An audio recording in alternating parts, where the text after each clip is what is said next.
네, 부자들은 경제신문을 읽는다 들어왔습니다. 오늘은 나인원의 박재호 전문가와 함께하겠습니다. 안녕하세요. 안녕하세요. 네, 첫 번째 기사 열어보겠습니다.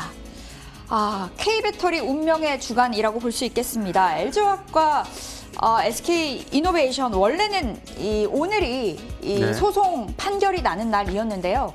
결국 12월로 또다시 연기가 됐다고 합니다. 그 연기가 된 이야기는 정확하게 나오지는 않지만 그만큼 양사의 주장이 첨예하게 대립을 하고 있는 것으로 보여지고 있고요.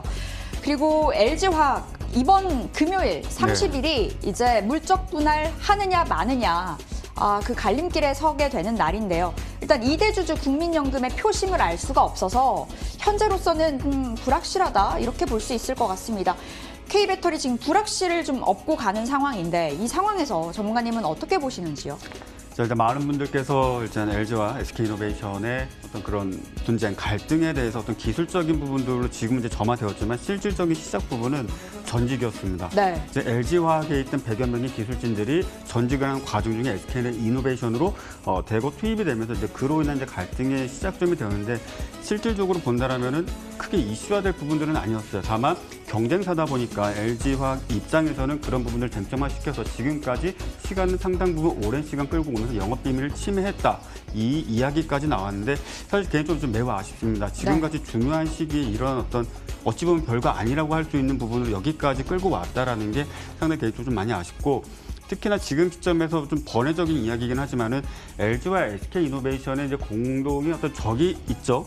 예를 들면 ATL, 또 CATL 이런 어떤 대거 배터리를 생산하는 기업들이 있는데 실질적으로 많은 분들이 이제 이게 중국과 관련된 중국 기업이라고 이제 생각들 하시더라고요. 네. 실질적으로는 그 백그라운드에 TDK라는 회사가 있습니다. 아십니까 혹시? 들어봤습니다. TDK라고 이제 대표적으로 이제 일본의 큰 회사죠. 그런 어떤 화학 회사가 실질적으로 지분과 기술료를 이제 지불하거나 기술료를 이제 받으면서 그 회사를 백그라운드상으로 운영을 하고 있어요. 그렇게 본다면 실질적으로 LG와 SK이노베이션 서로 간의 경쟁과 어떤 이권 다툼이 아니라 어떤 넓게 본다면 지금 현재 이제 전기차가 앞으로 향후에 일반적인 석유화학 차량을 대체할 것은 누가 봐도 당연한 시점에서 생산량과 시장 지배력을 키우기 위해서는 그런 부분들을 좀 감안해서 시장 경쟁을 조금 더 건실하게 좀 이끌어가는 게 좋지 않겠는가 이렇게 좀 생각이 들고 LG의 어떤 물적 분할에 대해서는 우리가 늘 그래요. 시장의 어떤 고점과 하락, 어떤 상승과 하락이 있을 때 국민연금 같은 경우에는 개인 투자자들의 어떤 손실을 보전해주기 위한 어떤 매수를 해준 적이 있나요?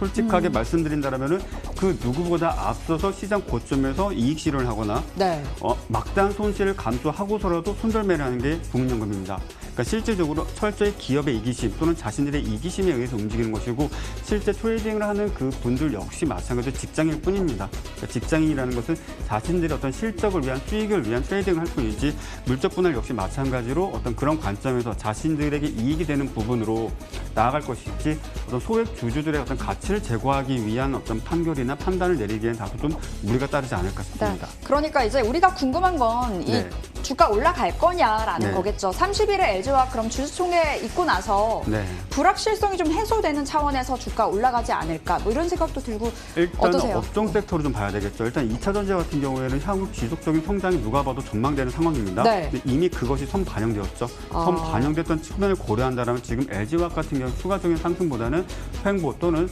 일정 부분의 조정 정도의 국면을 좀 보시는 게 좋겠다. 일단은 당분간 그렇게 좀 말씀드리겠습니다. 네, 선반영됐다라는 표현 해주셨네요. 아무래도 우리 시장 잘 나갈 때 주도했던 게 배터리였다 보니까요. 이미 많이 올라간 그런 부분에 따른 부담감은 있는 것 같습니다. 이어서 두 번째 기사 열어볼게요.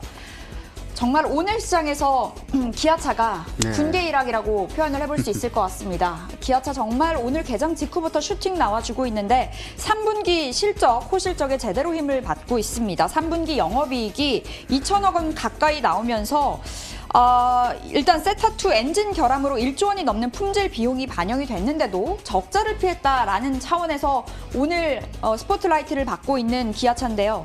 상대적으로 놓고 본다면 어제 현대차도 원래라면 3분기 실적 정말 좋았어야 됐는데 충당금이 반영이 되면서 적자로 전환을 했습니다. 기아차, 현대차 어떻게 평가하시는지요?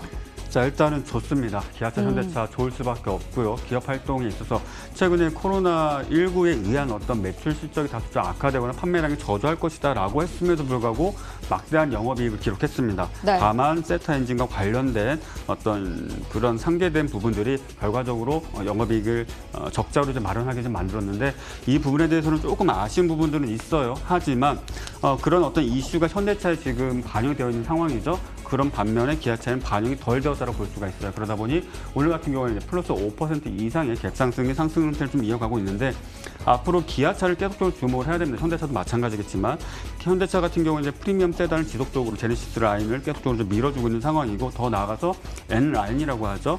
소위 말하는 이제 퍼포먼스 강한 차량인데 이 부분도 역시 마찬가지로 지속적으로 판매량을 늘려가고 있고 우리가 일반적으로 많이들 타고 다니시는 그런 네. 중소형 어떤 세단 같은 경우는 N 시리즈 계속적으로 출시가 되고 있습니다.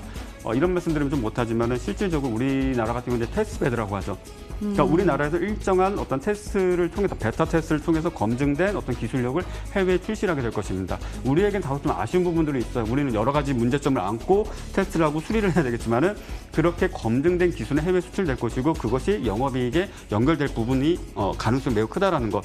특히 또 기아차 같은 경우는 해외 판매량이 매우 늘고 있습니다. 네. 소위 말하는 여러 가지 SUV 차량도 마찬가지고 전기차도 역시 마찬가지로 디자인 측면에서도 상당히 인정을 해주시고 지지해주시는 분들이 너무나 많아요. 그로 인한 어떤 판매량도 계속적으로 증가할 수 있고 지금 현재 완성 차량 업체 중에서 순위 변동이 계속적으로 이루어지고 있죠. 네. 일본도 앞서 나가고 있고 독일 3사를 제외한 나머지 국가들 완성차 차량 대비했을 때는 영업이익 실적, 매출 실적 역시 마찬가지로 급속한 성장이 기대되는 부분.